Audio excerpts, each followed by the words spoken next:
Deadline, মৃত্যুর সাথে সময়ের রেস, পর্ব ৮, শব্দের ছায়া।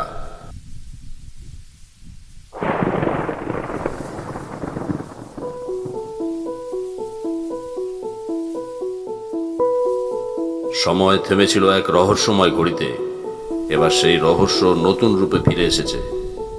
একটি শব্দ যা শুধুই শোনা যায়, দেখা যায় না।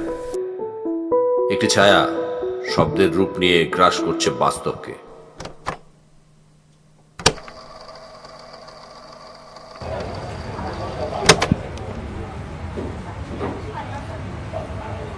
তিথি, এই শোনো, এই রেকর্ডিংটা।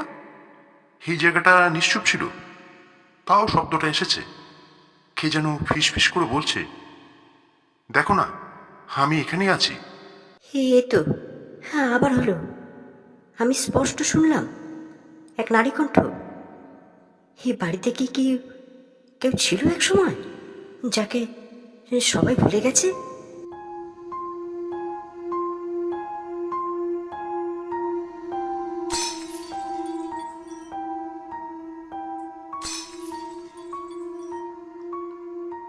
পুরনো বাড়ির বইয়ের তাকের মাঝে পাওয়া গেল এক টেপ। 1977 সালের একটি প্রোডাকশন হাউসের রেকর্ডিং। কিন্তু রেকর্ডিং শেষের ঠিক আগে একটা অতিরিক্ত শব্দ, একজন অবস্থানবিহীন কণ্ঠ।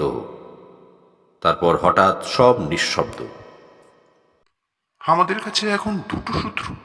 এক, 1977 সালের রেকর্ডিং, এবং 8টা 45 মিনিটে থেমে থাকা ঘড়ি। এই দুটো কি কোনোভাবে জোড়া যায়? আর সেই ছায়া, সেই পুরনো ইউনিফর্ম পরা অভয়ব, তাকে আমরা দেখেছি আগেও। সে কি এখনো অপেক্ষা করছে কোনো অশ্রুত শেষ কথার জন্য? থেমো না, থেমে থেকো না।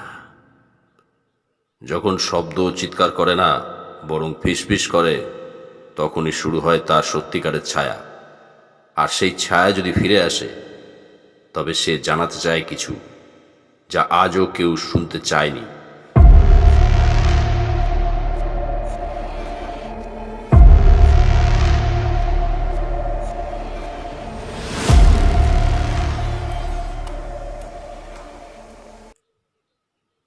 ডেডলাইনের এই পর্বে শুধু নয়, পরবর্তী পর্বে সেই শব্দ হবে সত্য, আর ছায়া হয়ে দাঁড়াবে মৃত্যুর দরজায়।